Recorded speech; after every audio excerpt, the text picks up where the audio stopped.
Everybody, Erica here from In the Company of Cards. Welcome back. Uh, I thought that first I would thank you all for the many comments and engagement on my Mother's Day video. A lot of you had a lot of very poignant things to say, and I know that Mother's Day is, for some people, a terrific, wonderful, celebratory day. For other people, not so much. So I tried to speak to all of that in my video, and I appreciate the comments. So thanks for that.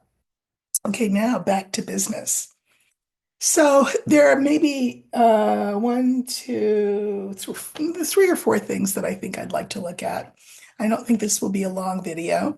If you would like to see more of what I do, follow me on Substack, which has nothing to do with YouTube, because people ask me that all the time. It's its own thing, its own platform. It's a platform where you'll find really good writing, and people go there who write, people go there who appreciate good writing and just want to read. So my Substack is called In the Company of Cards. It is free to read what I write there, although sometimes people do contribute to show their appreciation, which I appreciate, but there's no need to do that. And I just put a post up a few minutes ago. So go there and look for that. And here we are. Okay. So the first thing I thought I would look at is the Milwaukee, Wisconsin judge, Hannah Dugan, who was arrested because she objected to ICE coming into her courtroom to seize someone. And so she helped that person and their attorney, use another exit. And that was considered to be obstructionist by the government. And so she has been charged and charged by a grand jury. So somebody or some group of somebodies thought it was a chargeable offense. So uh, she's been indicted, not just charged, but indicted. And she's seeking to have the indictment dismissed. But I just want to know how she will fare. Will the case be dismissed? Will she be convicted? It's just, it's one more attack on the judiciary. It's a pretty blatant attack. This was her courtroom, so I mean, why is it anybody's business what she's doing in her courtroom? But I'm going to use the older woman for her, and let's just look and see what's coming in for her.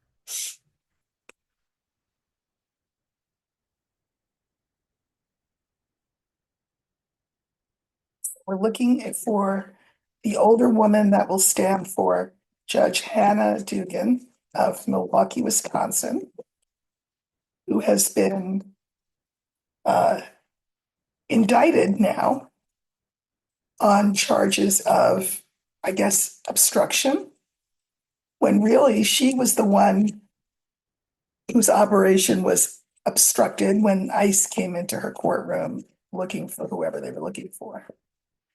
Okay, so it's the second to the last card, which means there'll be only one card that follows her, and everything else will come before her. Okay, and I'm going to pull just on the last card.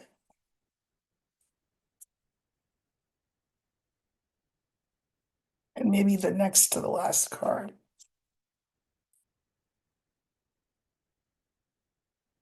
Okay, so we have the mountain, the moon, the house, Judge Dugan, and the sun. Now, the sun is considered the best card in the deck. And I was very tempted to just leave the reading at that. Oh, let's please let this story have a happy ending. But I thought better of it and thought, no, let me pull some clarifiers. So I think that this case will have delay after delay after delay. probably the government delaying it. I'm sure she would like this thing sort of dusted and done and dusted ASAP, but there will be delay, delay, delay. This is her reputation that's at stake here. Here we have, sadly, the White House. I don't love that this card has to come up so often as that place, but in this reading, that's what it is. Here is Judge Dugan, the next to the last card, and then we have this sun. I can mirror the first and the last card, so maybe the delay will work to her advantage. She has a good reputation, and maybe that will be made more of. So that's good. So then I pulled clarifiers on her, and we have the letter, you know who, and the stork. I don't know, there could be some sort of agreement reached, some sort of settlement agreement reached that might be the best case scenario for her. But then we have the sun card. Everything looks great, right?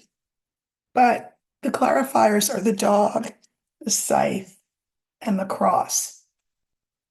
I don't know. I think that 47 and his people will want to take this to the mat to really cause her pain. Because it's not just about her, right? This is a message to other judges that the executive branch takes precedence over the judiciary. That is not how our system is meant to work, by the way. But that is the message that the administration will want to send through its lawyers. So I think that rather than this being, oh, happy day for her, I don't think so.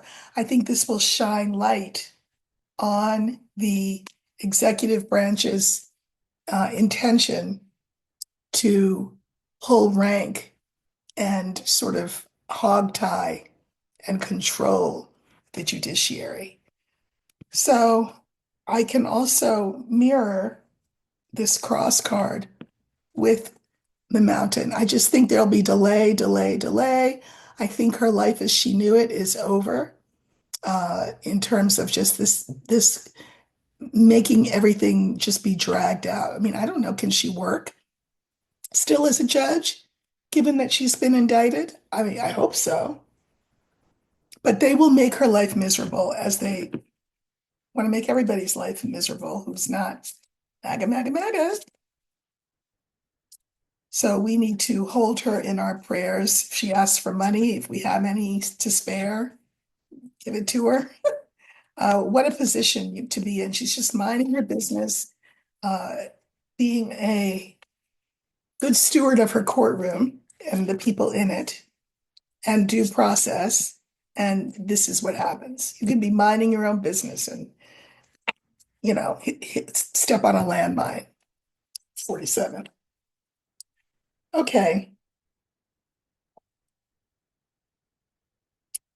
Another thing I thought I would look at is the reception that these Afrikaner, supposed alleged, not really refugees, will the reception that they will receive in their respective states. They've all been sprinkled in different states. I know there's one in Buffalo, New York, and he is a MAGA, MAGA, MAGA type. His social media is not just MAGA, MAGA, MAGA, but it's very anti-Semitic. And I just want to know how they will be received. And then there'll be a corollary question to that.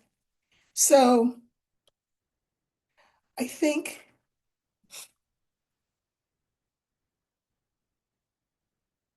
I'll let Spirit pick all the cards. How will these Afrikaners, like, now a lot of them will go to states like, I don't know, Wyoming and um, the Dakotas, places where there are more Magites or maggots, however you want to put it, than there are in other parts of the country. And there they might receive, get a great reception, a warm reception. But I just want to look at them as a group. How will they fare? as American immigrants to America. Honestly. All right, so we're going to let Spirit pick all the cards. How will they fare?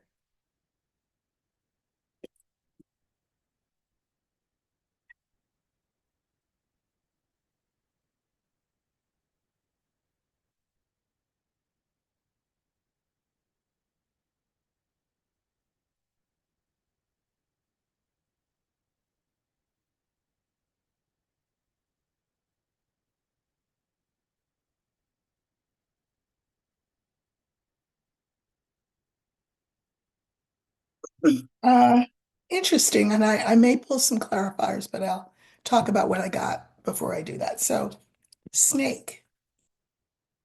I mean,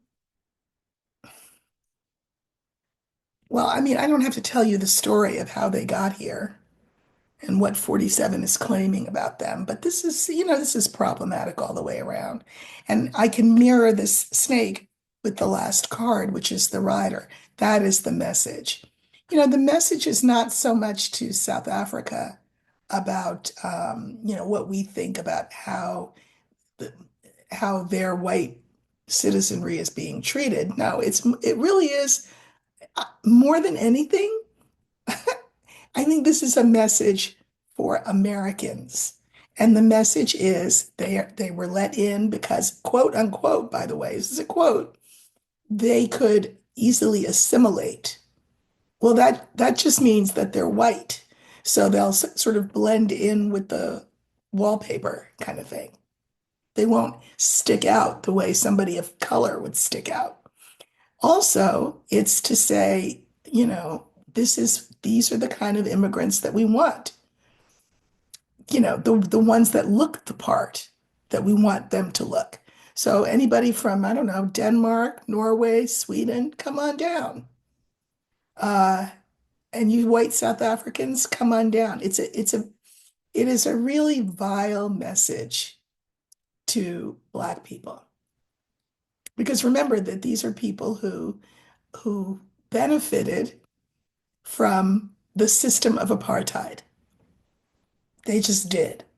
And because they don't get to benefit off the labor of Black people who are the majority in their country, they are now perceived by this government, our government, as deserving of refugee status. It's an ugly, ugly message. Ugly message. Next card is the ship after the snake. So they traveled to get here. This is their paperwork. They were brought here under a particular program. And normally that program requires lots of jumping through lots of hoops. And they didn't have to jump through those hoops. And isn't it interesting that we have the stork here? So I think that, especially given where they will be placed, I think they'll be fine. Stork is about positive change. Well, I'm sure it is a positive change for them to land in, I don't know, Wyoming, Butte, Montana, no offense, uh, than to be in a Black majority country that has tried to make things right for the Black majority citizenry. So I'm sure that for them, landing in Trump's America is a big, vast, huge improvement. Okay, so let's draw some clarifiers on these people.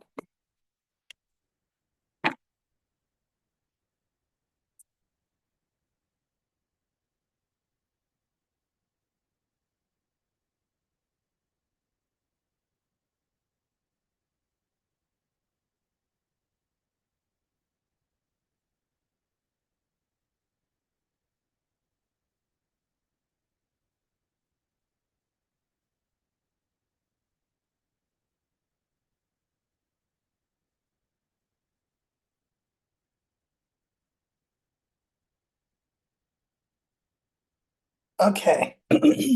So on this snake, clarifiers are the star, the lily, and the book. So because they arrive here under problematic auspices, we'll call it, their future, where they thought they would, they've landed in the land of milk and honey, Trump's America, and they thought that they would have, a peaceful, calm, relatively speaking, life. But the jury's out on that. Remember that the book tells us, it refers to things that are unknown. The jury is out on whether they will live happily ever after here in this country. Because here's this move.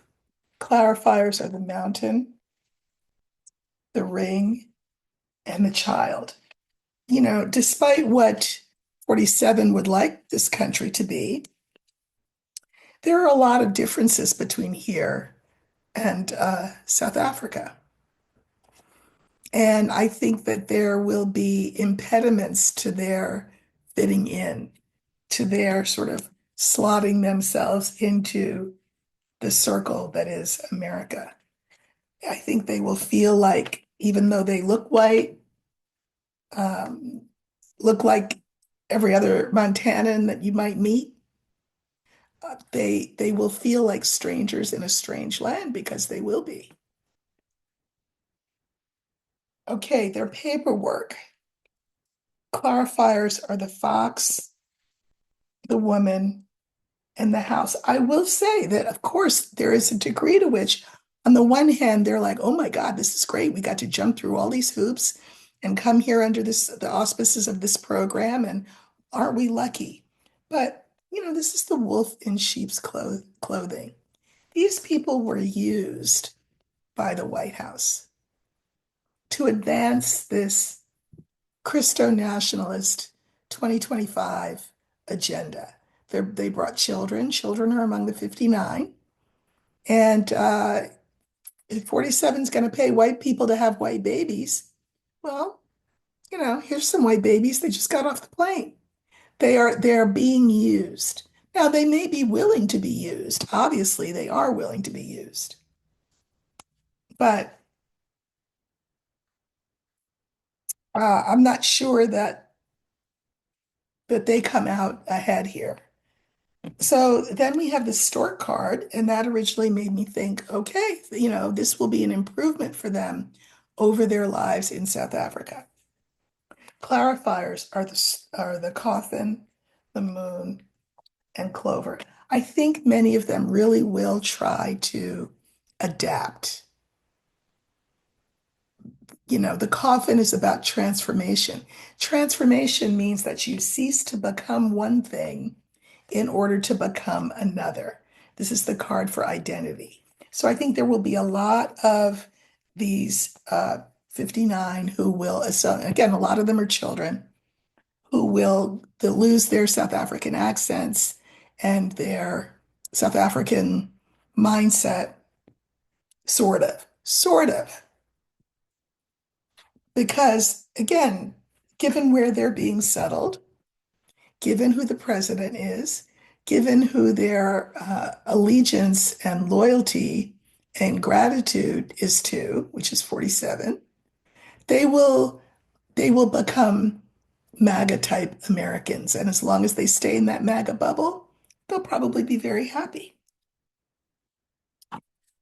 Rider. So the rider is about news coming in, and the clarifiers are the young man, the birds, and the tower. I mean, I think these will be among his soldiers, these people, just in terms of the rhetoric that they spout, the politics that they espouse.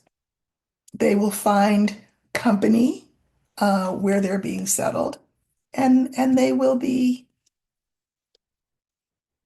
tools of the government, probably paraded around and asked to give talks about how bad things were over there for them and how great things are for them here. So this is government, but I can clarify, I can mirror this government card with the snake. Because let me tell you, I'll say it again, I've said it before, who will not be in place forever. And when he falls, a lot of everything falls. Things will not be the way they were for these people. So, eat, drink, and be merry because the the day will come when it won't be quite so pleasant for them to be here. That is my hope and my prayer, anyway. And that's what the cards indicate. I think there's some of them that will do their best to shed their South African identity and, again, assimilate, which is the government word, um, as one of the sort of reasons why they want them here, our government, is because, they're white and they can just be more white people for us. A lot of them will drink that Kool-Aid and be very happy with that because their country is not what it was. It's not an apartheid country anymore. Oh well, too bad, so sad.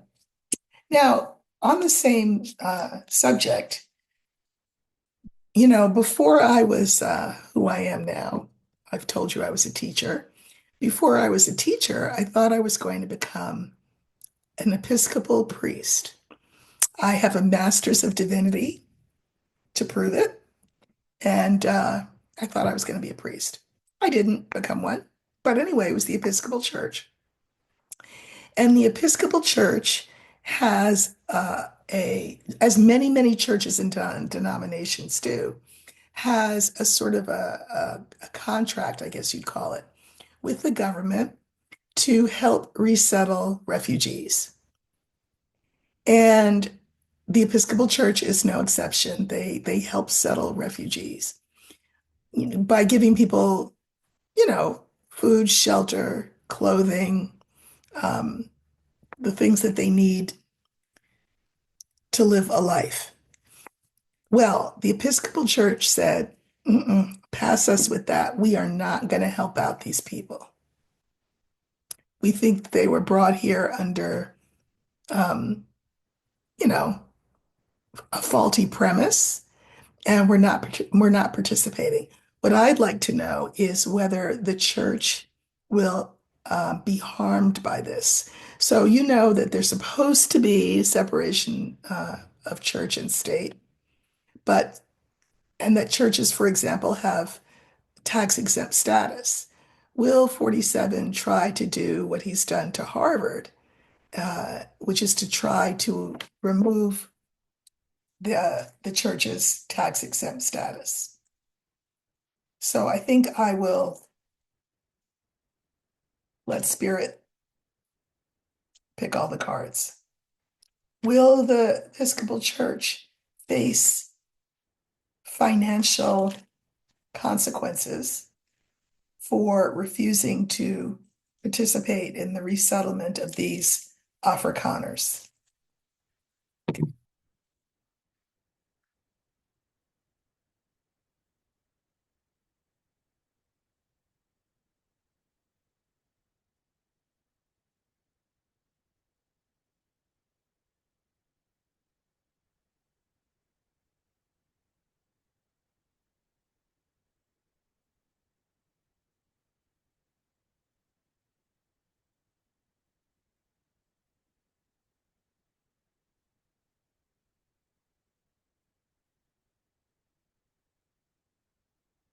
Okay, I think we can leave this at a 5 card, but the scythe, the snake again, the dog, you know who, and the rider.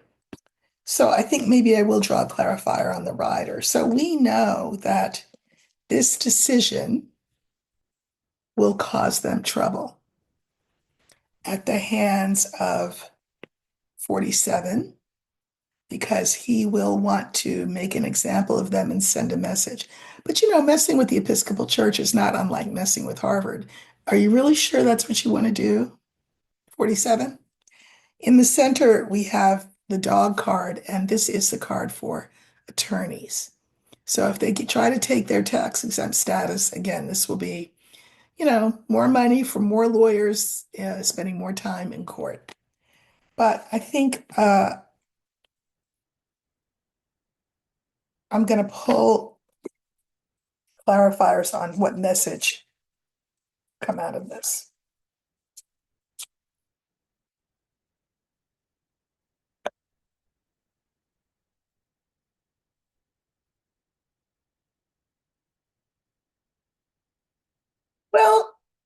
I'm not upset too much about this. I decided at the last minute I would draw clarifiers on you know who. And we have the whip, the star, and the tree. I mean, I think he will harass them, but that's into the future. But the future is not long because I don't think you know who will be with us that much longer. But yeah, he will harass them. He will threaten them. He will threaten their future tax exempt status. Um, and then for the rider, I got Clover, Book, and the Stork. Now, I know that in the short term, of course, this will be for them unpleasant. Uh, but I think that in ways that we can't even foresee, nor can they, their decision will prove to have been the right one. Just as I think Harvard's is the right one, because here's the card for positive change.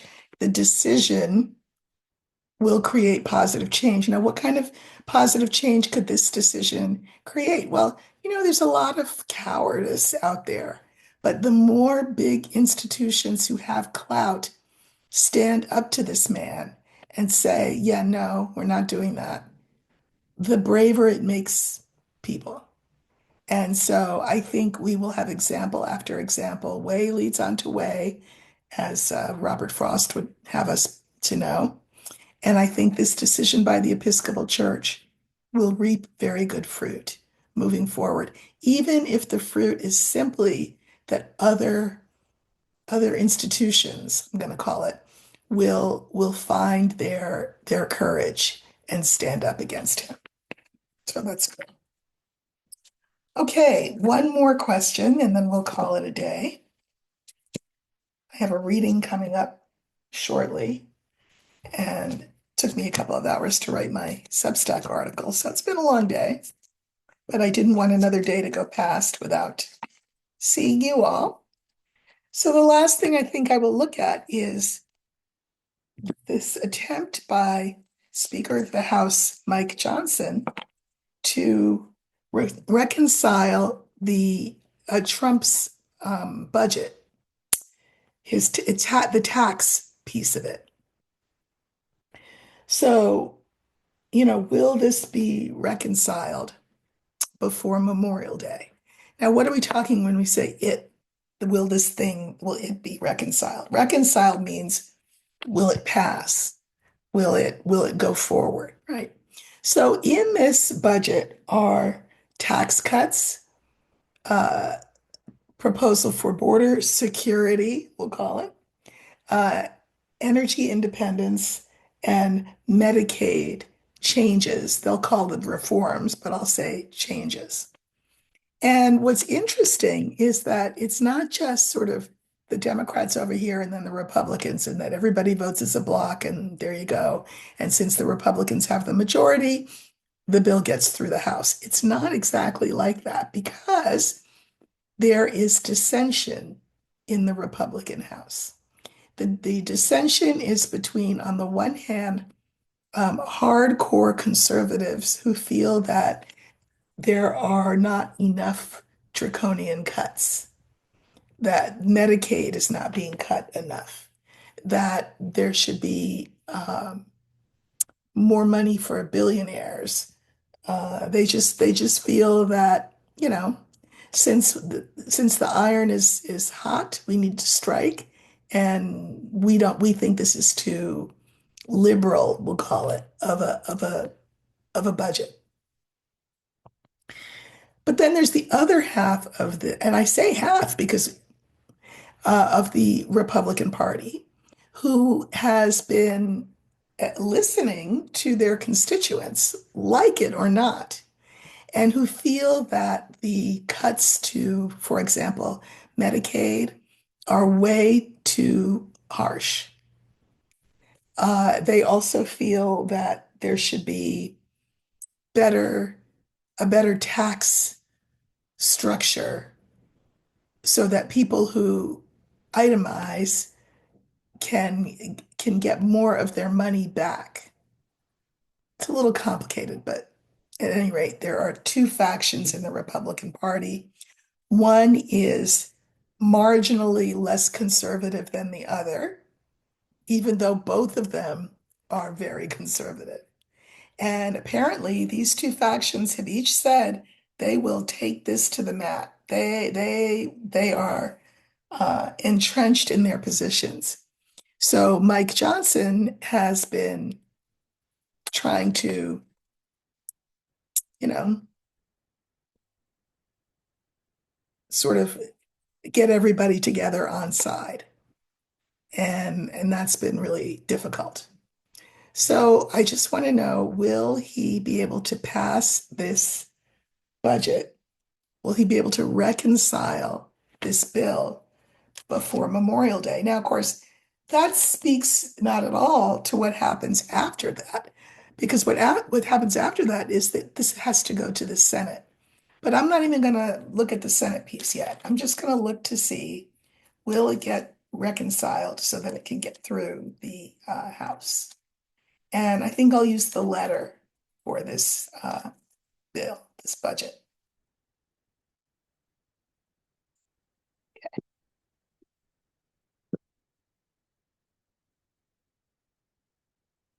So, we may have a budget that has an amount, but it's all about allocation. And that's what this is about, how that money gets allocated. Okay, so we're looking for the letter, and that will stand for this proposed reconciliation plan.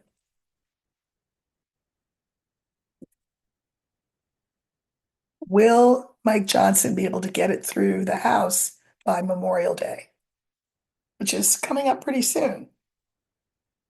It's the end of the month.